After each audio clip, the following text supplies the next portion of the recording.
Hello, and welcome everybody to the No Normal Show for today, Thursday, September 10th, brought to you by Revive Health. This is, of course, our weekly deep dive into how hospital and health system marketers can navigate what we are now calling the no normal, not new normal, no normal.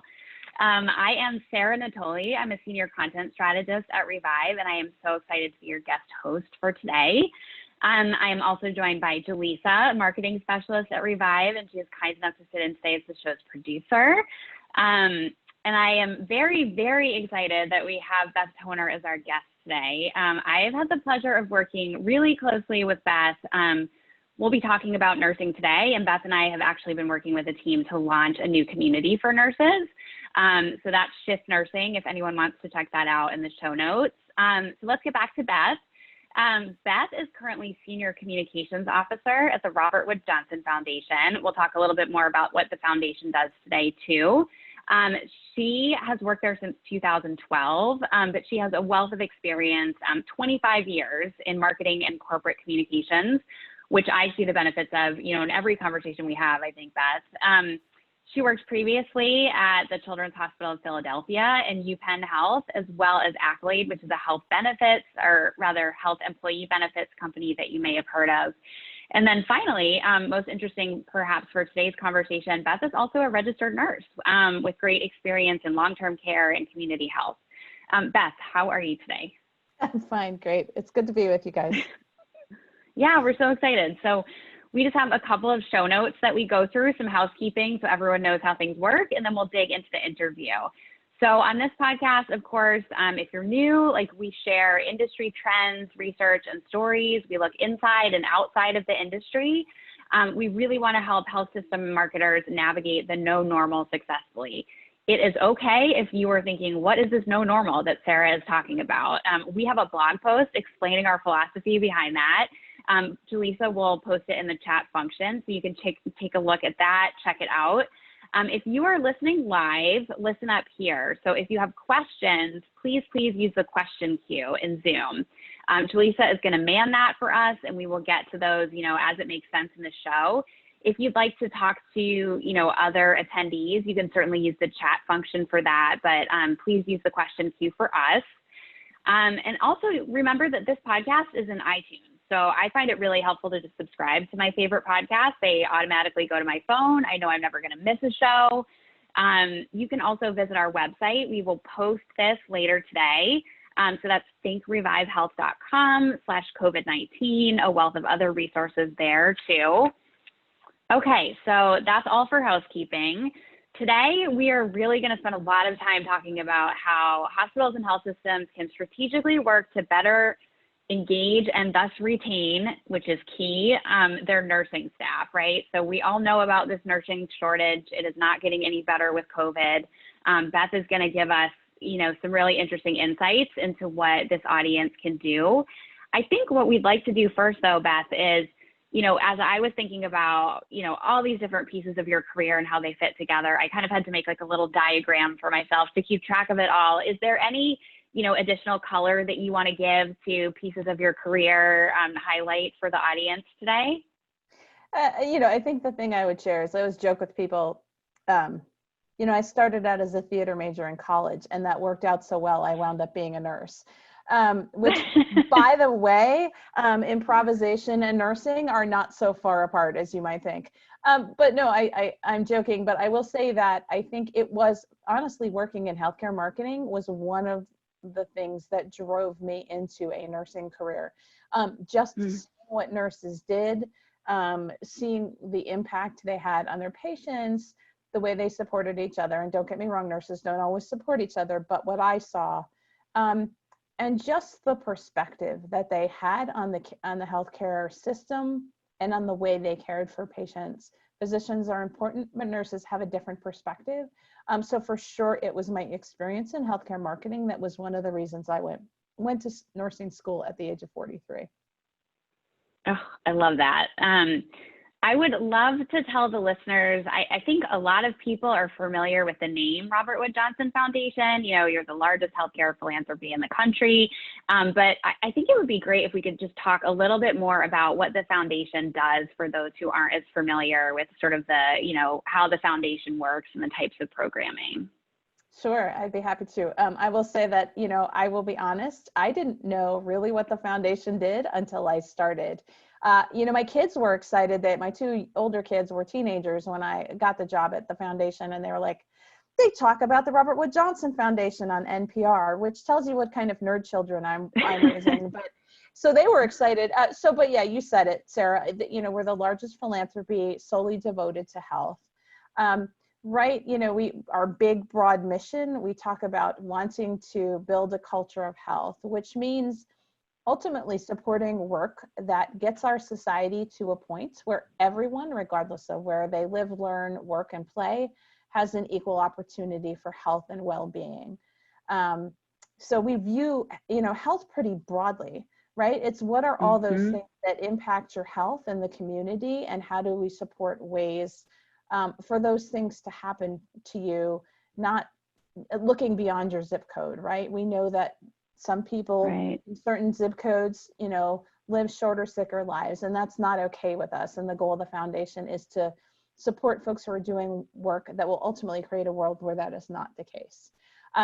4 big, broad investment areas. One is focused on healthcare systems, health and healthcare systems, and how they interact with community resources, how they interact with the folks that nurses call patients. I actually support a portfolio called Leadership for Better Health. So thinking about what kinds of leadership and leadership development we need to create that kind of society that we envision. We also have an area focused on healthy communities. So really thinking about what's the data, what's the research we need, and what are the interventions that will help all communities experience more well-being. And then the final area is healthy children and families. So really thinking about the supports that children and families need. And obviously all those things have been impacted by COVID, right? So certainly we've been spending a lot of time about how does COVID impact these things, and how can we support work that helps undo some of those inequities created by COVID. Oh, that's wonderful. And I think that's really of interest to our audience, because more and more hospitals and health systems are trying to be community leaders at this time. They're trying to build those community programs, understand how the social determinants of health can be, you know, taken into the hospital setting, how health is, you know, outside of the 4 walls of the hospital too. I would say too that for me, I wasn't as familiar with RWJF before we worked together, but now I hear it everywhere. You know, my work was funded by RWJF, or so there's like tons of amazing programming that you guys do. I want to ask more specifically, so you talked about supporting work at the community level, right? And that's very interesting, of course. Could you like highlight any programs that might interest this audience, or tell us a little bit more about that? I think the county health ranking program you mentioned might be one that folks would be familiar with or interested in. Yeah, for sure. I mean, I think if you're a hospital marketer, communications person, you should be familiar with the county health rankings. So really, and it is literally countyhealthrankings.org.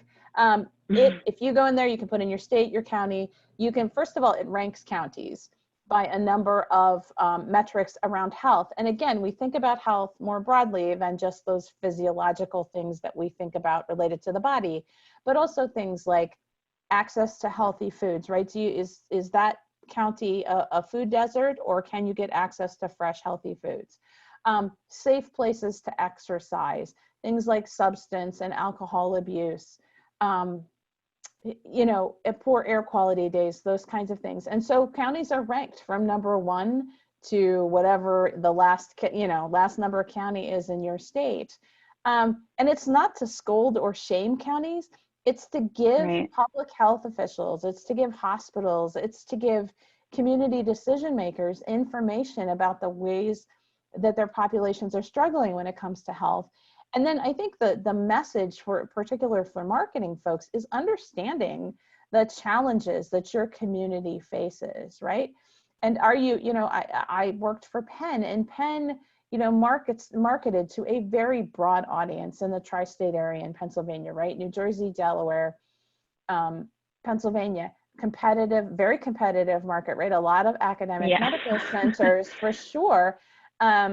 You know, I will forever be faithful to Penn, so like Penn is the best, but also thinking about there are the folks you're marketing to in the suburbs are very different from the community in which you're situated, but you need to be aware of both the health statuses of both those communities and think about what you can do as a hospital to positively impact the health of the community in which you live. Not just, Right. you know, your you know, the clients with really good insurance. So yeah, so the county health rankings are particularly I think helpful to any hospital folks. You know, I tell nursing students, you really need to know this. Even when you go out to visit a patient, you know, where does that patient live and what's going on in that county? So how often are those rankings updated? Is that annual? They're annual, that's right. I will tell you too that it's kind of sparked some healthy competition. And I can't remember what county off the top of my head, but there was a county in Kansas and the mayor was like, oh my God, my county's last, I'm going to fix this. Same thing. I love that. I love that. Same thing happened with a county in Michigan, you know, and they bumped themselves up the numbers, but they also have dropped, you know, they've gone back and forth. And it also I think what that highlights is just how hard it is to impact those factors. Yes. So, yeah. Well, that's terrific. Let's segue into a little bit. Can you tell me some of the ways that the foundation has worked with hospitals or health systems? I know we talked a little bit about some programs around quality.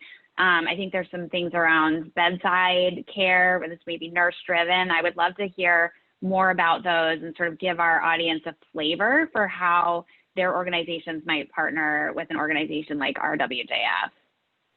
Yeah, I mean, I think a lot of times we fund, so we actually have, I mentioned it in the intro, we have a whole portfolio and we love names.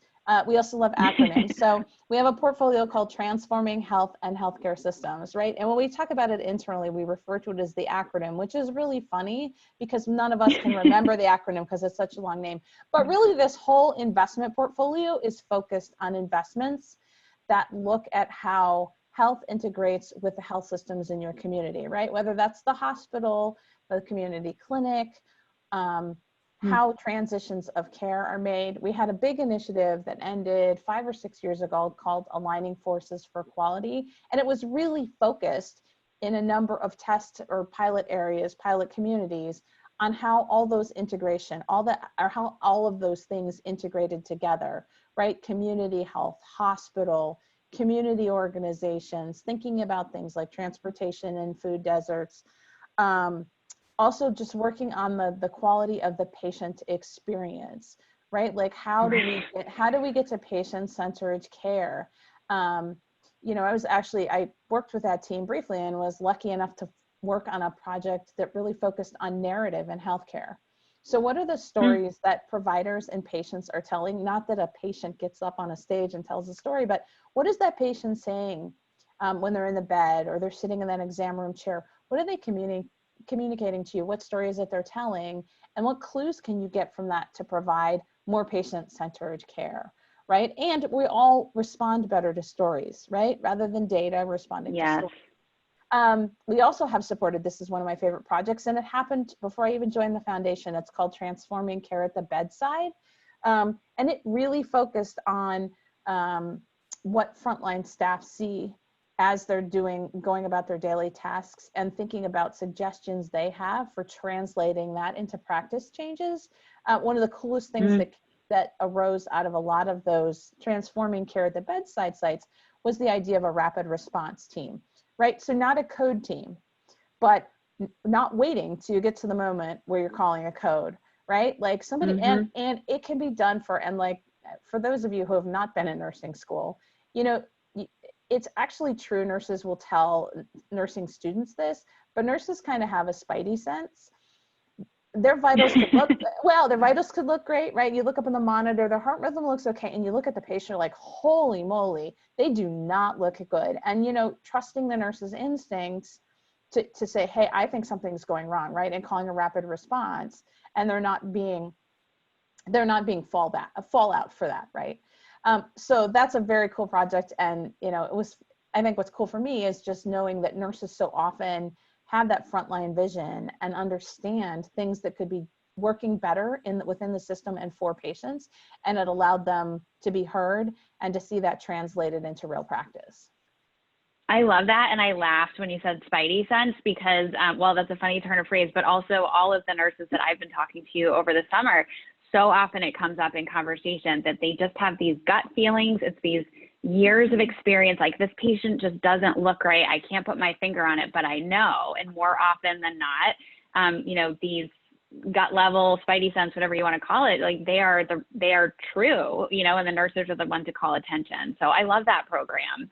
Is there anything, you know, if you're a health system or hospital today looking to work with the foundation, are there any new ways that you're looking to work with them? You know, has COVID changed anything? Is it another sort of instance of just shining the spotlight on, you know, the things that we want to do and accomplish already? Yeah, I mean, I think in a lot of ways, COVID has just underlined the existing inequities in our system, right? The things that are fractured in the healthcare system, our lack of preparedness, our lack of funding for public health infrastructure. I mean, you asked specifically what hospitals and healthcare systems can do. I mean, we don't do, you know, like you can't go to the foundation website today and just submit a grant proposal, right? But you can sign up for funding alerts, right? Because we send out funding alerts when we release calls for proposals. And there are times when we are looking for input from hospitals and healthcare systems. You can also sign up for a newsletter, which will give you an eye on what we're doing.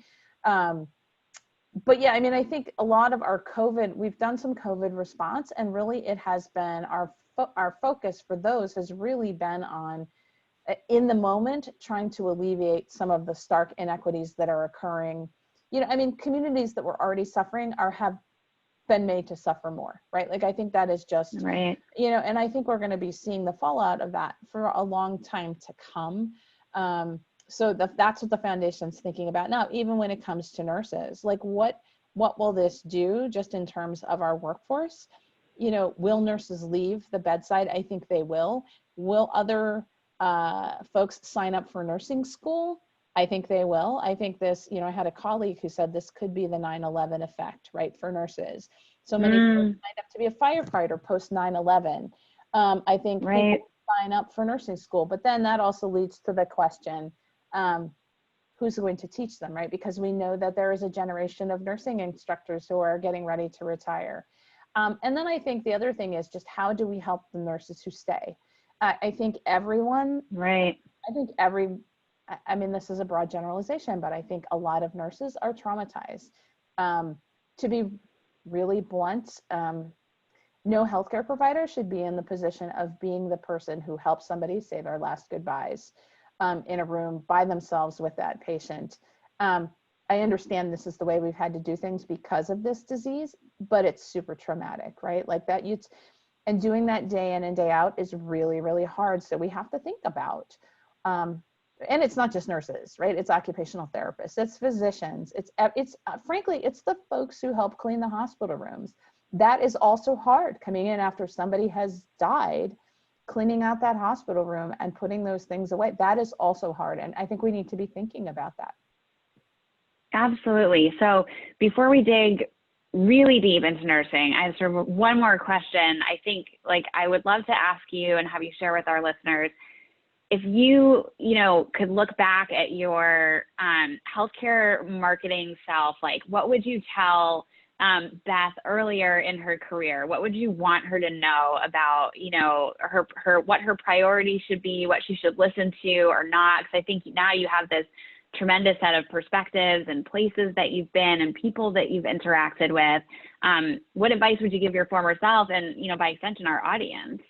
Well, first of all, I think I might tell her to have a little more perspective about what's really important in life, but that's not going to help your audience unless that's something you want to take away from today. I will say that I think, you know, and I think I had a level of gut instinct in it. One is just remembering the patients that you serve, right? Like, why are you there? Why are you there? And yes, your job is to bring, and I'm going to use this advisedly, you bring business into the hospital, right? You want folks to choose your healthcare system when they need care. But ultimately, it is about them and it's about how they feel cared for. So I think that's part of it. I think and I mentioned it earlier, really had genuine understanding of what's going on in the community where your healthcare system is situated, as well as an understanding of what's going on in all your target markets. And, you know, I wish I had a nickel for every time I use the word multidisciplinary or interdisciplinary. You know what? That doesn't mean anything to my 86-year-old mother. What, you know what, if you really want to bring folks through your doors, don't use the words, I'm sorry, I'm not going to apologize for this. Don't use the words the physicians want you to use, right? Interdisciplinary, multidisciplinary matters to them. It does not matter, for the most part, to your target audience, right? So I think that's one thing I would, and I think the other really big thing, two big things. One is get out in your healthcare system and see what's going on the ground as much as you can, right? I mean, I understand there's patient privacy issues, but see what's going on. Talk to the nurses, talk to the physicians. You know what? Frankly, talk to the custodial staff. See what's going on. Hear what's rumbling on the ground. You know, I will say, you know, I talked about perspective. I remember being at Children's Hospital, and I was going through a particularly difficult time in my personal life. And, you know, I got on the hospital elevator with a kid who was in his teens pushing an IV, and he had no hair. And you know what, it was a perspective both on, you know, how we all have things that we're facing in life, and mine was not necessarily as bad as I thought it was. And also it was just a reminder of who those healthcare providers were there to serve. So I think it's, you know, understanding what's going on in your healthcare system. I think the other thing is, and I don't know if this is true in other healthcare systems, but both at Penn and at Children's Hospital, internal communications, marketing, development, we're all in different places and had different silos, which is insane. You should be talking to the folks who are doing internal communications. Marketing should be talking to development. You know, internal, particularly internal and external folks. I just don't know how you bring all that stuff into alignment without talking to each other. And maybe I was unique in that. Maybe things have evolved. I mean, I have not worked in marketing, you know, in any format in 8 years, and haven't been in a health system in 16. But I just think it's so important, you know, if particularly since the folks who are doing internal comms know if there's something bubbling up among employees, and then meanwhile you're broadcasting this message, right? And talk about creating cognitive dissonance, because remember, your employees are also your target audience as well, right? Number one, right? They live in the community, and they're watching a commercial and they're thinking, whoa, boy, yeah, it's not really like that. And put that down. It's no, that's not what it's really like. So that's really something you need to think about. I wish I could have told myself back then. I love that. I see this theme coming through everything that you're saying about storytelling and listening to people's stories. And as, you know, marketers, it's really on us to think about how we tell stories. Of course, that means not using jargon. And we like to think about, but it's so easy to get caught up in too. So it's like, I can be really guilty of it. I'll look at something that I wrote and then I'll go, no, Sarah, like take that away. Or that like throat clearing that you do, that first paragraph that you're like trash, it's garbage, you know? I think also too, that you can think of marketing as relationship building, right? Which is a lot of what you're talking about too. I wanted to ask, you know, before we get more into sort of like the nurses, do you have any suggestions? I mean, I imagine that there are all different kinds of folks that you have to talk with at the foundation on a regular basis. How do you sort of knock on the virtual door while we're all, you know, or many of us at least are, you know, in our home offices, we're not, you know, out in our facilities. Do you have suggestions for making those connections with other departments or keeping the conversations open? It's a tough one. It's a tough one. I mean, well, and I'm laughing because at the foundation, I learned very quickly that we live and die by email. So that's how I stay connected. And I think the other thing that's hard right now for all of us is it used to be you would bump into somebody in the hallway or you would see somebody at lunch, right? And now you don't. You know, we have an internal bulletin board at the foundation that can also be helpful. But again, I think part of it is discovering, so our social norms are not everybody gets on that internal bulletin board, right? I know who I'll reach Yeah. on the bulletin board, and it's not everyone. So I think it's also just knowing where people are going now for information, right? We've done things like scheduling virtual lunches and virtual coffee chats. I think the unfortunate thing that's happened as the pandemic has gone on is those social things have kind of fallen by the wayside as we've just got, I mean, and I know you all have too, we've just gotten a lot busier. You know, when the pandemic Yeah. first hit, I think we're all a little shell shocked. But now it's like, wow, we know what we need to do, at least to some extent. We don't know the trajectory of the disease, but we know what we need to be doing. And so I think those kinds of things tend to fall by the wayside. You know, I will tell you that sometimes it is chat in Zoom. I mean, it's like, hey, let's take this offline. Yeah. Let's talk about it. But it's hard. I mean, it's hard. You know, I try to keep up on Twitter, on LinkedIn, because sometimes you'll see colleagues posting about stuff that you didn't even know about. And I'll be completely blunt. Sometimes I'm like, wow, didn't know you were working on that. So, I mean, it's hard. I mean, I'm just going to acknowledge that it's hard and, you know, find out where people are going. And maybe, I think that's right. Maybe the other thing is, it's like, this is something I've started doing is, who have I not talked to in a while? And can I text them or send them a quick email just to say, hey, how are you doing? You know, or whose input have I not gotten this week?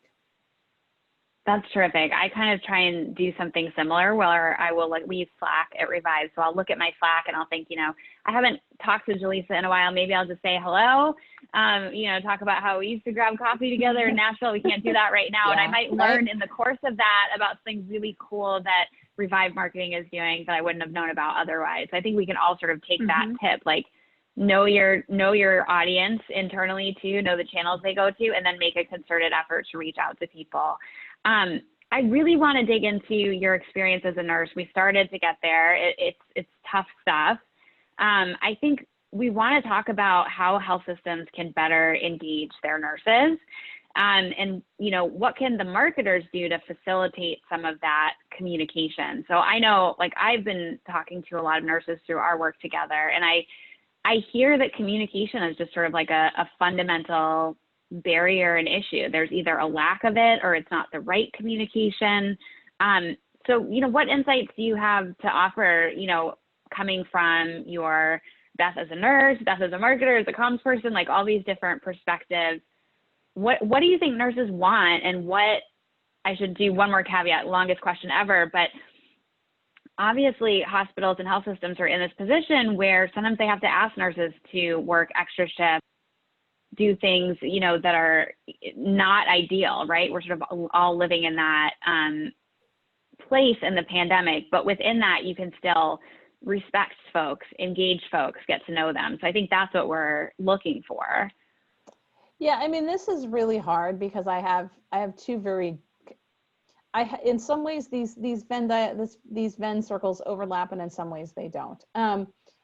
I think some of it goes back to what I said earlier. I think it is be in close contact with internal communications, whoever's doing that, know when things are coming down the pike that might change how nurses do their work.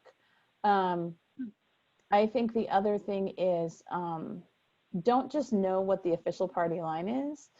Make friends with some nurses. Find out what's going on. And do it out of a genuine concern for them, not because you're trying to gather intelligence. Because also nurses really smell a phony, I have found.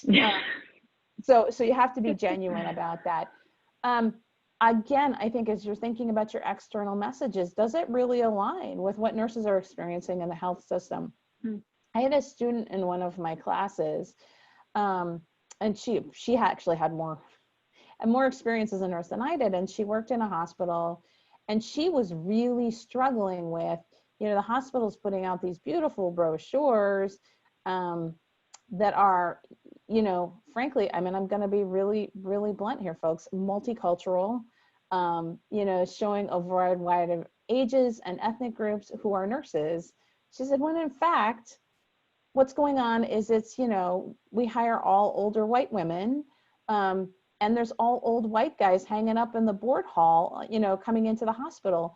So you really need to be conscious. Now, obviously you can't impact hiring decisions, right? But be conscious of how what kind of cognitive dissonance you might be creating with your marketing materials. And you know what? Frankly, ask nurses. You want to be really revolutionary? Ask if you're going to do a brochure, particularly recruiting nurses or featuring nurses, ask nurses to the table when you're storyboarding that stuff. They'll tell you what's not wrong. Same thing with like highlighting, showing faux patient videos, right? Like really get a sense of, and if any of you have watched a medical show with a nurse, like, you just don't want to, right? Like that shouldn't be there. A nurse would never do that. A doctor would never do that. So I think, really ask them to the table. And then I think the other thing is encourage your leadership to do the same thing. Get out there, show their faces. I can't tell you how many nurse friends I've had who have told me in the midst of this pandemic, pizza's great, the applause is great, the inspirational commercials are great, and they appreciate it. I don't think nurses are unappreciative of that, but they're like, right. Give us PPE, give us adequate staffing, and just acknowledge that this is really, really hard. And start working on fixing those things.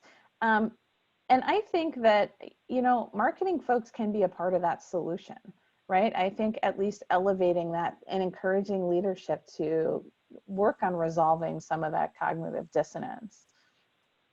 Absolutely. And this might be, you alluded to earlier to us being in sort of a different phase of the pandemic.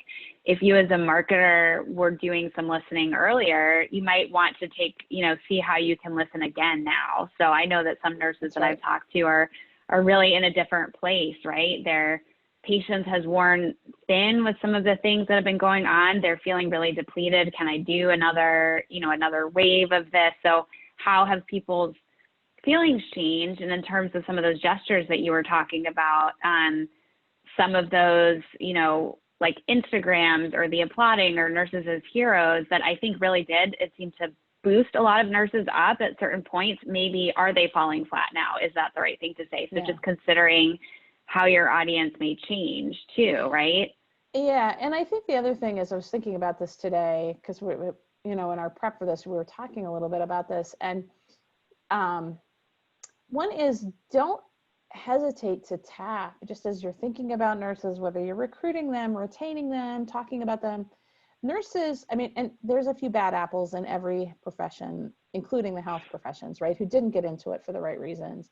But man, if you engage me on the level at which I chose nursing, right, which is to make a difference in other people's lives, it's that interaction with human beings, whether I'm impacting a system or I'm impacting somebody's day in a positive way, that you will get me every time.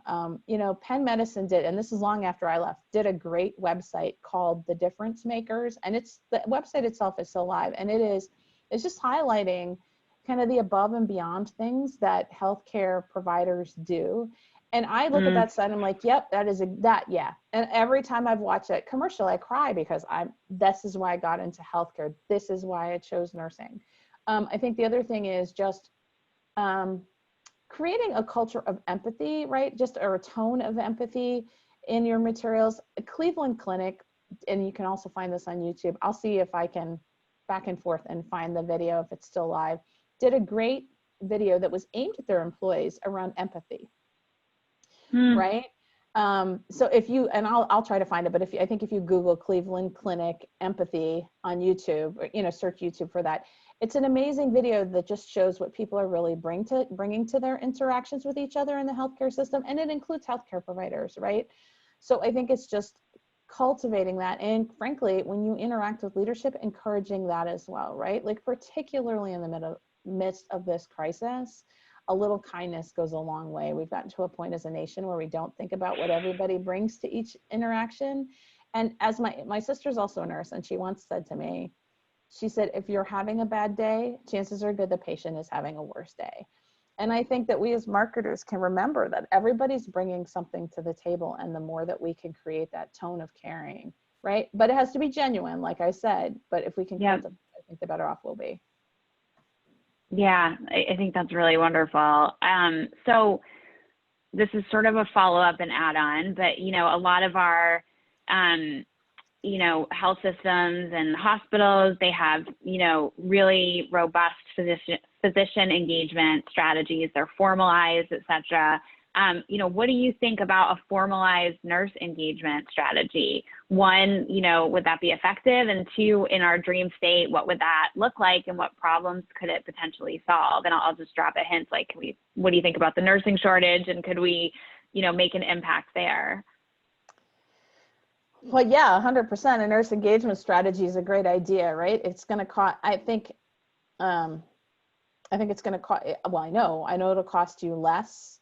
I wish I had the statistics in front of me, but particularly new grads. I worry about new grads, right? Like, particularly in this pandemic, I worry they're going to turn over. Some astonishing percentage of nurses either leave the profession altogether or move into a new job within the first 2 years of graduation. And I am one of those statistics. Thank you, Jaleesa. She found it. It just popped up. That's what I'm here for. Resourcefulness. I will find it. So I think, so it costs less to retain an employee than it does to recruit an employee. And you all know that. A nurse engagement strategy is a great idea. I think here's what's got to happen, right? First of all, nurses are also, they're good at smelling phonies. They also don't like you to waste their time. So if you're going to engage them and you're going to have some mechanism for engaging them, I think it's making sure that if you engage them, that those messages get to the right people who can take action on suggestions, on complaints, on frustrations. Then I think the other thing is you have to get a mechanism for creating transparency on if we're going to act on something that was suggested, and if not, here's why. Because if you don't, then they will just, I even think engaging nurses in the community, you think about all the places that hospitals touch in terms of transitions of care, right? So, understanding what's happening with nurses at the local long-term care facility, the local rehab facility, the local free clinic, what's going on there? Who are you seeing? I think those are great ways of getting their suggestions, and also just building that, building that broader nurse buy-in in the community. And by the way, those might be folks that you wind up recruiting into your healthcare system. I think the other thing is, and this is just something that I've been thinking a lot about, is if your hospital is an academic medical center or one that hosts nursing students, what's the experience for nursing students?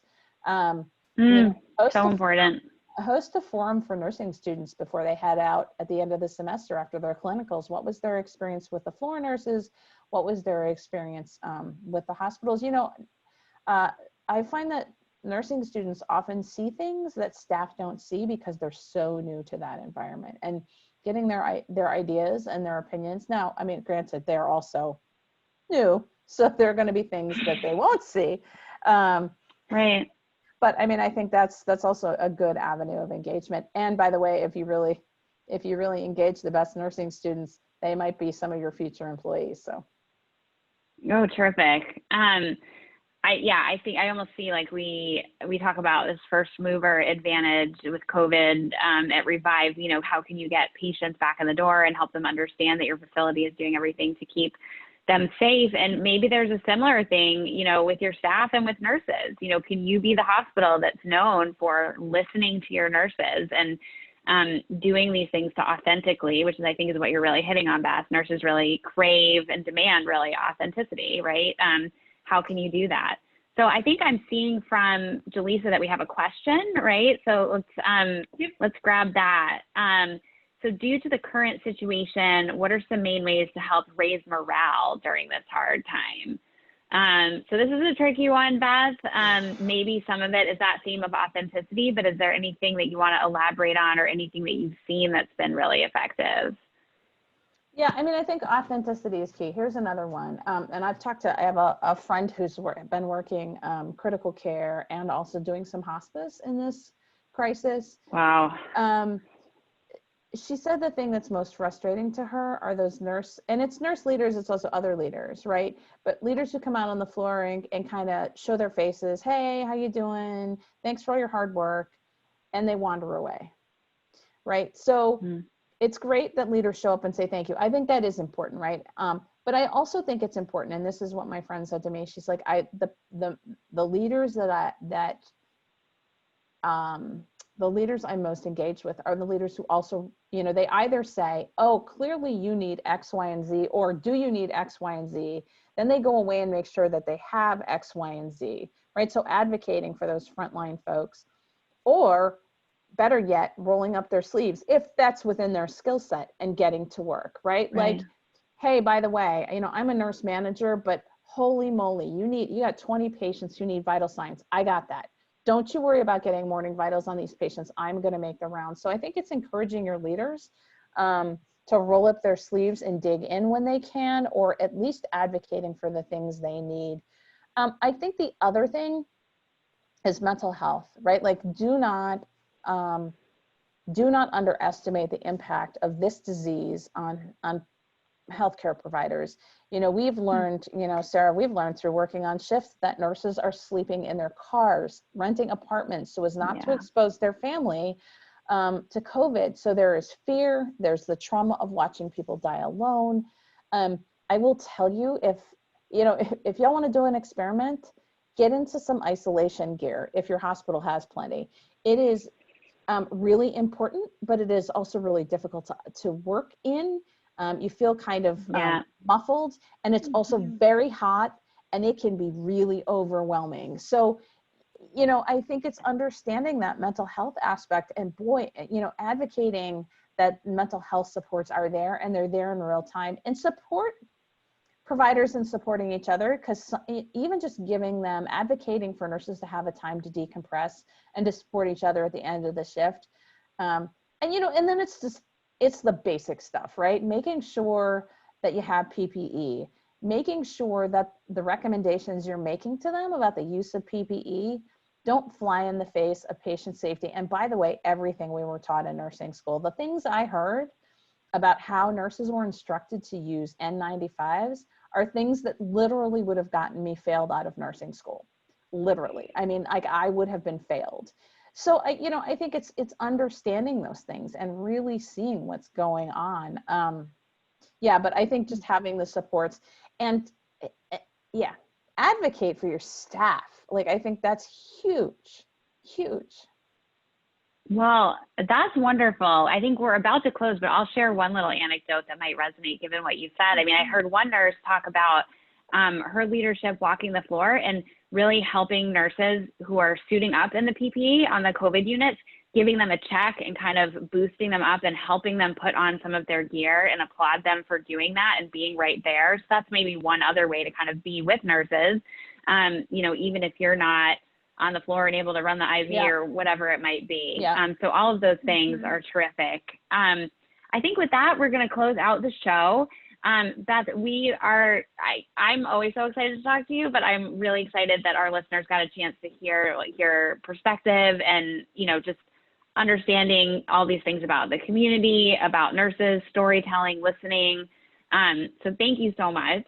And Jaleesa, thank you. I know that you're sitting in for Chase today, so great job as producer. And then you folks listening, if there's something that you would like us to cover in subsequent podcasts, feel free to post, in the Zoom now, or you can shoot us an email. We have one specifically for the show, so that's nonormal@thinkrevivehealth.com.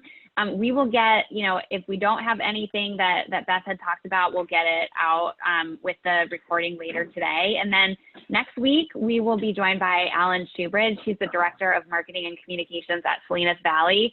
They are doing some super interesting things, so definitely tune into that.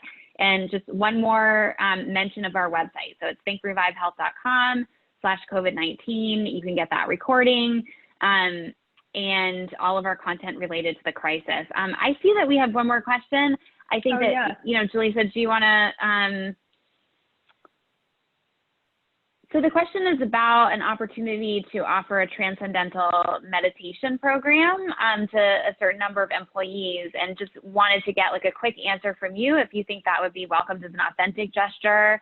How nurses might receive that. So that might be a great way to end, is just like, give us, how do you feel about this real life example? Yeah, I saw that. That's interesting. So I will cop to not being a joiner, And I hate meditation because, as you can tell, like I'm always going a mile a minute and my brain never slows down long enough. However, I think there are a lot of nurses who would really embrace that. Here's a suggestion. Ask a couple of nurses you trust and say, hey, is this something nurses would like? My gut is that a lot of nurses would be like, yeah, that's great. I think my guidance to you is make sure you don't schedule it at a time that a lot of folks have difficulty coming to, right? So think about that. Maybe pull some of your nurses and see when would be the best time. Right, and make sure that the night shift nurses have a chance to participate too, right? Yeah, 100%. There's a lot of things I missed out on because I did a lot of evening and overnight shifts at the nursing home, and yeah, it was poor night nurses, man. They eat saltine crackers and apple juice, and don't get to meditate. So that's a great suggestion, Sarah. Yeah. All right. Well, we'll close on that. Do we have another? Oh, sorry. I was just going to say, I believe Dr. Adan was on here talking about doing that with their staff about a month or two ago. So I'll quickly, as you're, closing up, I will find that link and post it out. Oh, amazing. Thank you so much. Well, I think that was a great, last question to tie into the very important mental health issues of the staff, of the patients, everyone. So that is it for today's episode of the No Normal Show. Thank you again so much. Thank you to our listeners. Thank you, Beth. Thank you to Lisa. And we will talk to you next week. Take care, everyone. Awesome. Bye. Bye. Thank you.